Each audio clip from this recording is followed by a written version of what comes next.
আমরা গৃহিণীরা অথবা মায়েরা চেষ্টা করি প্রিয় মানুষগুলোকে একটু মনের মতো রান্না করে খাওয়াতে, ওদের পছন্দের খাবারগুলি খাওয়াতে। সেই রকমই সব সময় চেষ্টা করে যাচ্ছি। নমস্কার, আমি স্বপ্না। দেশ এবং দেশের বাইরে যে যেখান থেকে ভিডিওটি দেখছেন, আপনাদের সবাইকে অনেক অনেক শুভেচ্ছা। স্বপ্নাস ব্লগে সবার আমন্ত্রণ। এটাই হলো সেই extra virgin cold press coconut oil. দেখুন কত শক্ত হয়ে জমে গেছে। গতকাল দেখিয়েছিলাম cold press coconut oil glass থেকে টেনে চামচ দিয়ে হাত দিয়ে এই বাটিতে রেখে দইয়ের মতো ফেটিয়ে বসিয়ে রেখেছিলাম 12-14 ঘন্টা।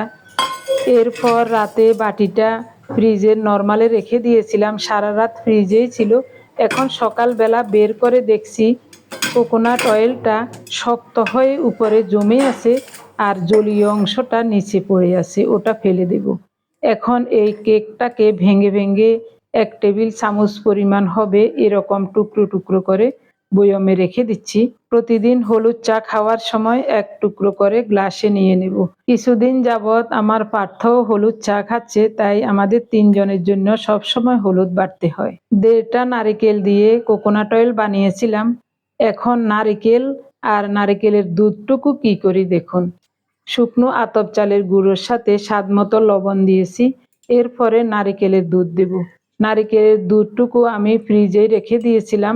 এখন নারিকেলের দুধ আর সেই নারিকেল দিয়ে চিতই পিঠার ব্যাটার তৈরি করব। একেবারে দুধের মতোই লাগছে, যতটুকু লাগে ততটুকুই দিব। আগে একটু মেখে দেখি। চিতই পিঠার ব্যাটার তৈরি করতে নর্মাল জল দিয়ে চালের গুঁড়োগুলো ভিজাতে হয়, তো আমি আজ নারিকেলের দুধ দিয়ে ভিজিয়ে নিলাম।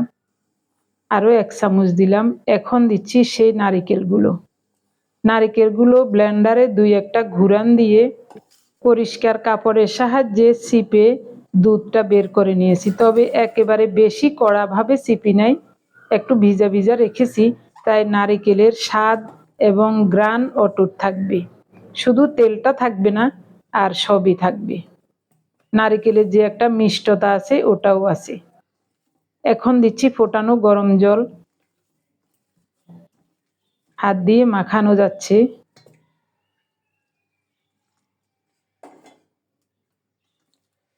কারণ নারিকেলের দুধ দিয়ে যখন চালের গুঁড়োগুলো মেখেছিলাম, ওগুলি দুধটা তখন ঠান্ডাই ছিল, এ কারণে হাত দিয়ে মাখানো যাচ্ছে। প্রয়োজনে পরে আরেকটু জল দেব। এখন হলুদ চা খাওয়ার জন্য কাঁচা হলুদ আর গোলমরিচ বেটে নেব।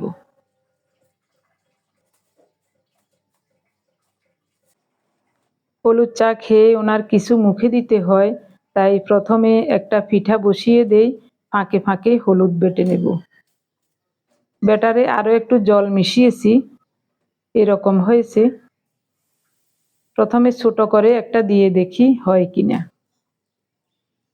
এই সুযোগে আমি হলুদ বেটে নেব। 2 চিমটি পরিমাণ হিমালয়া পিঙ্ক সল্ট দিয়েছি। পার্থর জন্য পরে বাটবো। এই হলুদ আর গোলমরিচ বেটে সাথে সাথে খেতে হয়, তার জন্য 3-4 ঘন্টা আগেও বেটে রাখা যাবে না। ও সন্ধ্যার পরে অফিস থেকে আসলে তখন হলুদ চা বানিয়ে দেব। ছোট এই পাটার ফুতাটা ভেঙে গেছে, বাজার থেকে একটা ফুতা এনেছিলেন, তবে ওটা দিয়ে বাটতে আমার কাছে একটুও ভালো লাগে না। হলুদের কালারটা দেখুন, আঙ্গুলগুলো যেন লাসা লাসা হয়ে গেছে। দারুণ হলুদ। পিঠা পুড়ে যাচ্ছে কিনা সেটাও খেয়াল রাখছি। আরও 2-1 বাটা দিতে হবে। আগে পিঠা দেখি। পিঠাটা খুব সুন্দর মতো হয়েছে। এবার পরিমিত মাপে একটা একটা করে পিঠাগুলো বানিয়ে নেব। 2টা করে 4টা পিঠা বানালেই হবে, আর ব্যাটার রেখে দেব। এটা পরে বানানো যাবে। এই চিতই পিঠাগুলো খেতে খুবই ভালো লাগবে, কারণ এখানে নারিকেল দেওয়া আছে। নারিকেলের দুধ দিয়েছি এবং নারিকেলও দিয়েছি, শুধু নারিকেলের তেলের অংশটা যায় নাই। তেলটা মাঝখানে রেখে দিয়েছি প্রসেস করে। এদিকে হলুদ বাটা হয়ে গেছে, একেবারে মিহি করে বেটে নিয়েছি। এই গ্লাসেই হলুদ চা বানাবো, তাই এখানেই উঠিয়ে নিচ্ছি, আর বাটিতে লাগালাম না। ঘরোয়া কাজগুলি আমরা সবাই এরকমই করি।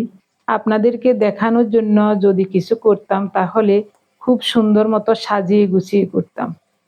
আমি সব সময় এই কথাটা বলি যে বাস্তব সব চিত্রগুলি দেখাবো আপনাদের, তাই সব সময় চেষ্টা করি। 2 গ্লাসে সমপরিমাণ হলুদ নিয়ে extra virgin cold press coconut oil নিলাম 1 টেবিল চামচ পরিমাণ।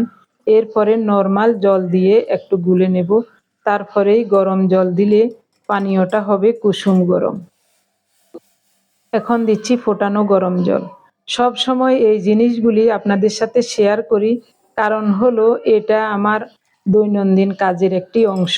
তার জন্যই আমি সব সময় চেষ্টা করি একটু একটু করে সব কিছু দেখাতে। পিঠাগুলো কত সুন্দরভাবে হচ্ছে দেখুন, পিছনটা মচমচে হয়ে গেছে, এগুলি খেতে খুব ভালো লাগবে। ওনাকে দিয়েছি, উনি শুধু শুধু খাচ্ছেন, তো আমি একটু রাব দিয়ে খাবো। এটাকে ঝোলা গুঁড়ো বলা হয়, আবার আমরা আমাদের আঞ্চলিক ভাষায় রাব বলি। খেজুরের রস জাল দিয়ে যে গুড়টা তৈরি হয় ঝোলা, ওটাকে আমরা রাবই বলি। বেশি নেব না, অল্প করেই নিচ্ছি, কারণ অনেক মিষ্টি এটা। প্রতিটা পিঠা কত সুন্দর হচ্ছে দেখুন। এভাবে করে রাব লাগিয়ে চিতই পিঠা, গোল্লা পিঠা এগুলি খেতে খুব ভালো লাগে।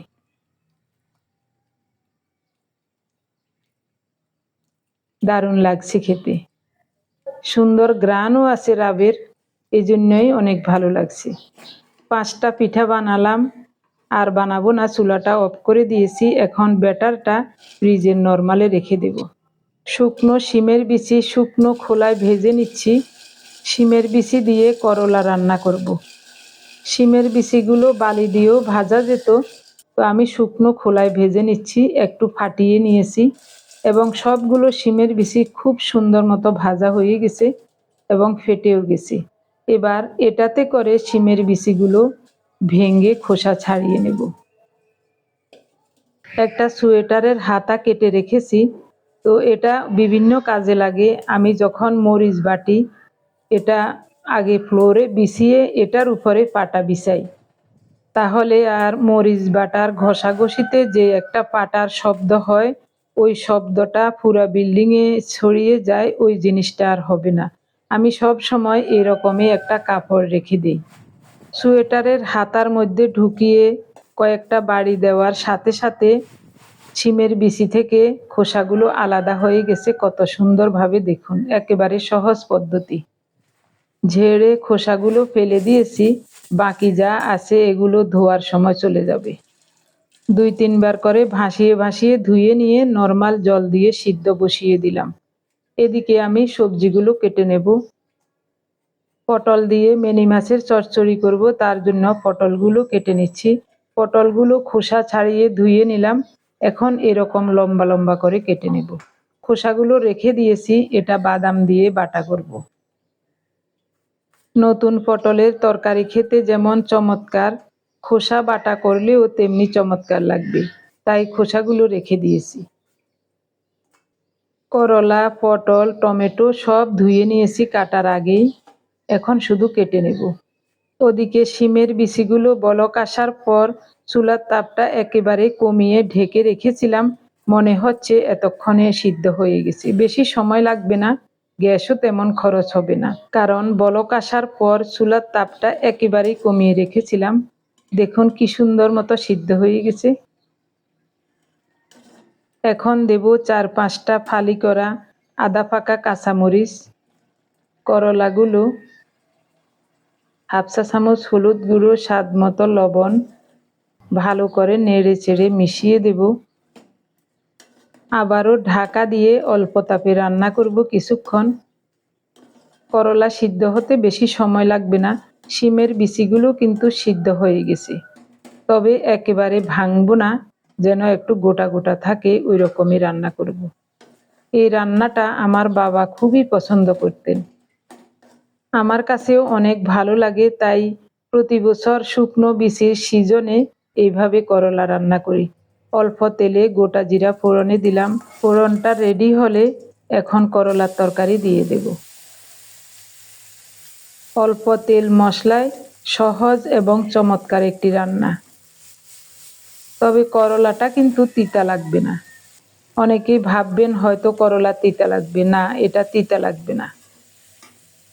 করলাটা যখন বেশি সিদ্ধ হয়ে যাবে তখন তিতা লাগতে পারে, এখন কিন্তু তিতা লাগবে না। করলার রংটা দেখুন কত সবুজ আছে, দেখতেই ভালো লাগছে। চুলার তাপটা বাড়িয়ে দিয়েছি, 2-3টা উল্টানো দিয়ে নামিয়ে নেব।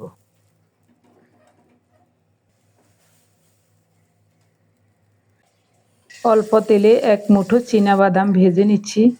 ভাজা হয়ে গেলে উঠিয়ে নিলাম। এই তেলেই অল্প একটু লবণ দিয়ে কাঁচামরিচগুলো দিয়ে দেব। কাঁচামরিচগুলো একটু ভাজা হলে তার উপরে পেঁয়াজ দিয়ে দেব। মরিচ আর পেঁয়াজ আরও কিছুক্ষণ ভেজে নিয়ে এরপরে পটলের খোসাগুলো দিয়ে দেব। পটলগুলো খোসা ছাড়ানোর আগে একবার ধুয়েছিলাম, এরপরে খোসা ছাড়িয়ে আবার পটলও ধুয়েছি, এই খোসাগুলিও ভালো করে ধুয়ে নিয়েছি। ঢাকা দিয়ে নেড়ে চেড়ে সব কিছু ভালোভাবে ভেজে নিয়েছি, এখন উঠিয়ে নিলাম। গরম গরম বেটে নেব। আগে আরেকটা তরকারি বসিয়ে দিই। তেল গরম হলে মিনি মাছগুলো লবণ হলুদ সামান্য গুঁড়ো মরিচ মাখিয়ে গরম তেলে ছেড়ে দিচ্ছি। এপিট ওপিট উল্টে পাল্টে একটু লালচে করে ভেজে নেব মিনি মাছগুলো। এক কড়াইতে সব দিয়ে দিলাম।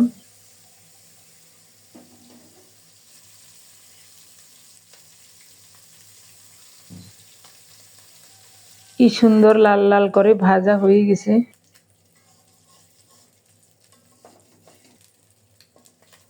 এখন উঠিয়ে নেব। আরও একটু তেল দিয়ে কুচানো পেঁয়াজ দিয়ে দিলাম। পেঁয়াজটা বাদামি হলে পটল দিয়ে দেব। স্বাদ মতো লবণ দিয়েছি।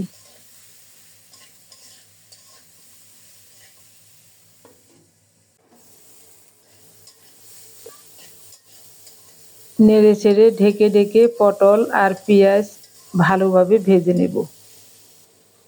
ভাজা হয়ে গেছে, এখন দিচ্ছি হলুদ গুঁড়ো, গুঁড়ো মরিচ আর টমেটো। 2টা কাঁচামরিচও ফালি করা দিয়ে দিলাম। এবার অল্প তাপে সব মিলিয়ে আবারও ভালো করে কষিয়ে নেব। ফোটানো গরম জল দিচ্ছি।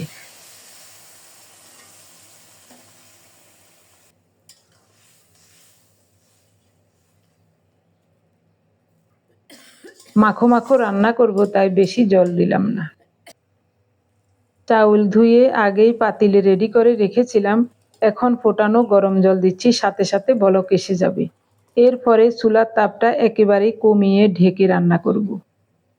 ঝোলটা ভালো করে টকবক করে ফুটে উঠলে এখন দিচ্ছি ভেজে রাখা মিনি মাছগুলো।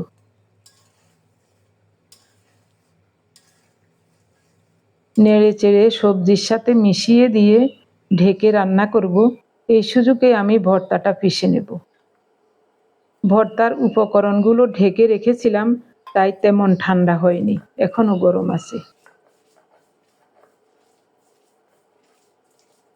পটলের খোসা ভাজা ঠান্ডা হলে এটা বাটার সময় মিহি হতে চায় না সহজে, তাই এই জিনিসটা গরম গরম বেটে নিলেই মিহি হয়ে যায়।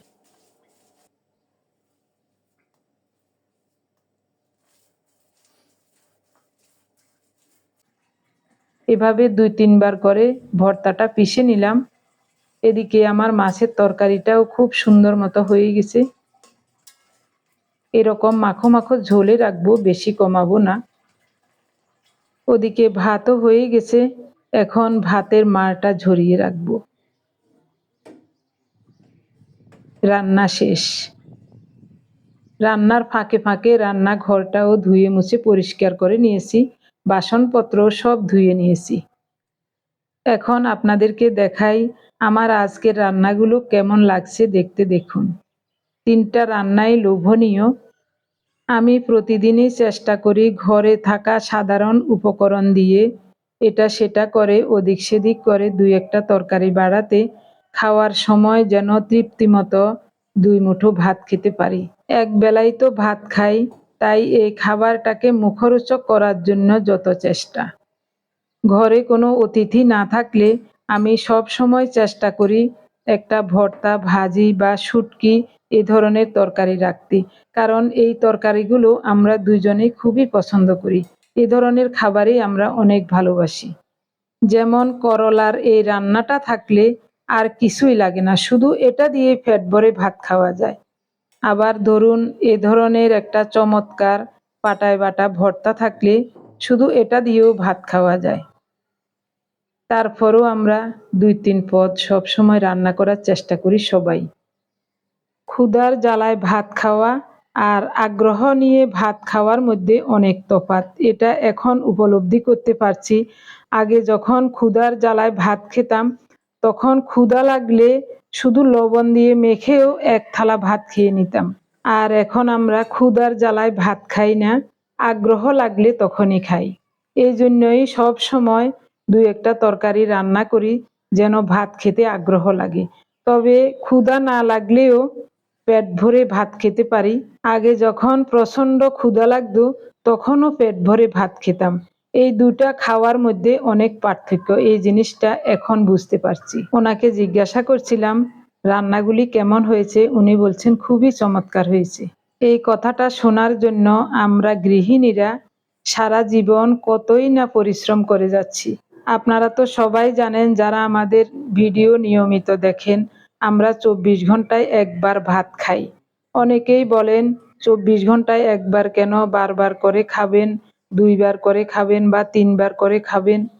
আসলে ক্ষুধা যদি লাগতো তাহলে অবশ্যই খেতাম। ক্ষুধার তো কোনো জ্বালা যন্ত্রণা নাই।